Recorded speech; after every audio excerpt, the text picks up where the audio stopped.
Bəhlul Danəndədən dedim bir kəlmə qulluğunuza çatdırım, şeiri oxuyun. Bir gün oddur, sudur, şərəfdir.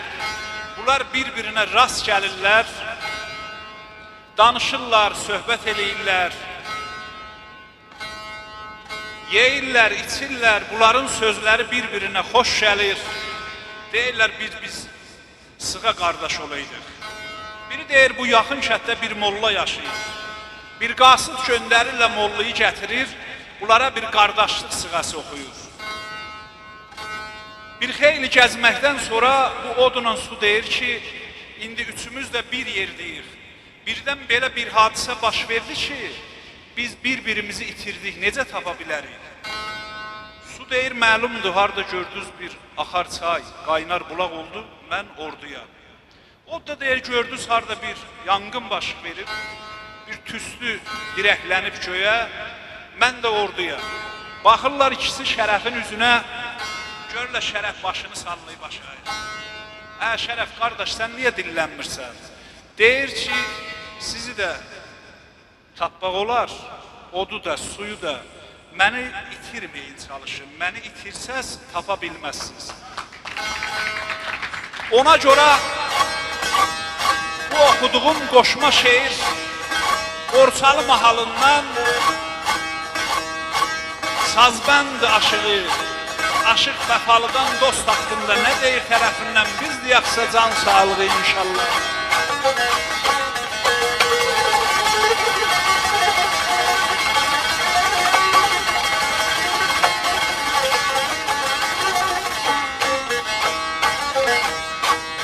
Kələ balam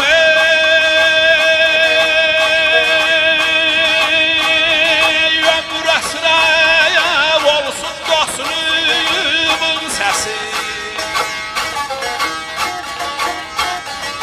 Ömür əsrəyə olsun dostluğun səsi. Zülmətləri görməsin gözün dünyada ilələ. Zülmətlər görməsin gözün dünyada.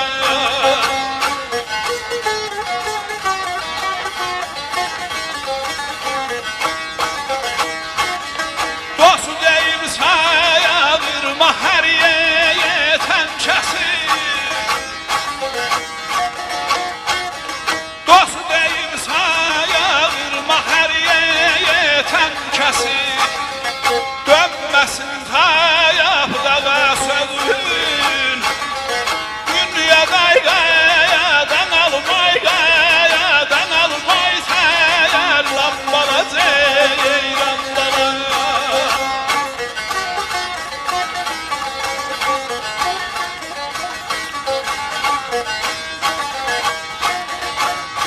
Ömrə çıraq olsun dostluğun səsi, zülmətlər görməsin gözün dünyada. Dost deyib çağırma hər yetən kəsi, dönməsin tapdağa sözün dünyada.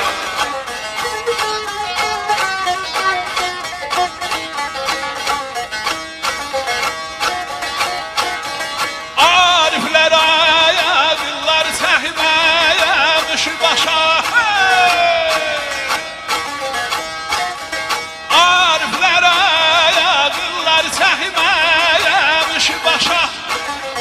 Nə ola düşəsən sən bəyər şəd o şaylələr.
Ariflər, aqillar çəkməmiş başa, nə ola düşəsən sən bərkə boşa.